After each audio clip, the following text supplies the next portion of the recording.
This channel does not promote any violent, harmful, or illegal activities. All content provided by this channel is meant for an educational purpose only. Cancer Healer Center, a new beginning. এবার আরো একটা গুরুত্বপূর্ণ খবরে নজর রাখবো। আরো একবার নারী নির্যাতনের খবরে নজর রাখতেই হবে, কারণ নাবালিকার মুখে অ্যাসিড ছোড়ার হুমকি দিয়ে ধর্ষণের অভিযোগ, নাবালিকাকে বিবস্ত্র করে তার ছবি ভাইরাল করে দেওয়ার অভিযোগ, গ্রেফতার অভিযুক্ত যুবক। আরো একবার জানাই, নাবালিকার মুখে অ্যাসিড ছোড়ার হুমকি দিয়ে তাকে ধর্ষণ করবার অভিযোগ উঠছে। নাবালিকার বস্ত্র বিবস্ত্র ছবি ভাইরাল করে দেওয়ার অভিযোগ, পাশাপাশি এই অভিযুক্তকে গ্রেফতার করা হয়েছে।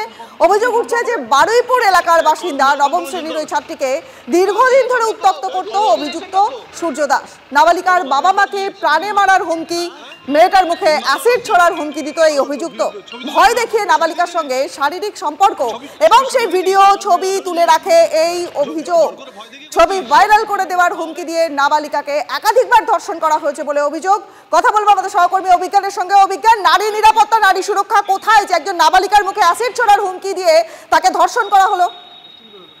তোমাকে জানিয়ে রাখি যে বিষয়টা অত্যন্ত একটি গুরুত্বপূর্ণ এবং চাঞ্চল্যকর ঘটনাটি। নাবালিকার ওই ছাত্রী যেটা অভিযোগ করেছে যে যেহেতু তার বাবা পেশায় টোটো চালক, মা পরিচারিকার কাজ করে, বাড়িতে ওই নাবালিকা ছাত্রী স্কুলে যায় এবং একা থাকে, ফলে সেই সুযোগ নিয়ে অভিযুক্ত সূর্য দাস, যার বিরুদ্ধে এই গুরুতর অভিযোগটা উঠেছে, সে দিনের পর দিন ওই নাবালিকা ছাত্রীর বাড়িতে গিয়ে তাকে ধর্ষণ করত এবং শুধু তাই নয়, তাকে প্রাণে মারার হুমকি দেয়, বাবা মাকেও প্রাণে মারার হুমকি দেয়, এমনকি রাস্তায় অ্যাসিড পর্যন্ত ছুড়ে মারার হুমকি দেয়।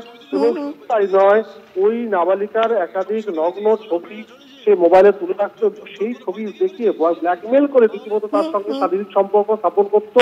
এবং বিষয়টি যখন হাতের বাইরে চলে যায় এবং ওই নাবালিকা ছাত্রী বাধ্য হয়ে তার বাড়িতে বাবা মাকে জানায় এবং তারপরই বারুইপুর থানায় অভিযোগ দায়ের করা হয় এবং সেই অভিযোগের ভিত্তিতে ওই অভিযুক্ত যুবক সূর্য দাসকে তাকে গ্রেফতার করা হয়েছে। আজকে তাকে বারুইপুর মহকুমা আদালতে তোলা হবে এবং তার বিরুদ্ধে পক্সো অভিযুক্ত যুবক তাকে গ্রেফতার করা হয়েছে, কিন্তু বারবার এই ঘটনা সামনে আসে। এত সাহস দুষ্কৃতীরা কি করে পাচ্ছে, সে প্রশ্ন থেকেই যাবে। অনেক ধন্যবাদ অভিজ্ঞান তোমায়।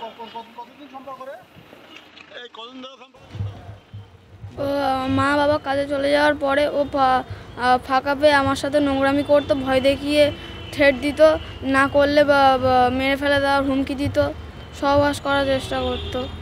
সহবাস কি করেছে? হ্যাঁ। কতবার সহবাস করেছে?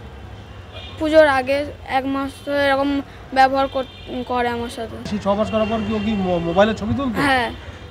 তো তুমি বারণ করোনি? ভয় দেখাতো, মেরে ফেলে দেওয়ার হুমকি দিত। আচ্ছা, তারপর এখন কি করছে? সেই ছবিগুলো তুলে কি করছে? সোশ্যাল মিডিয়ায় আত্মীয়জনের কাছে পাঠাচ্ছে। আমিও শাস্তি চাই। সম্পর্ক কতদিন করেছিস? কতদিন ধরে? হ্যাঁ, 3 মাস ধরে করছিস।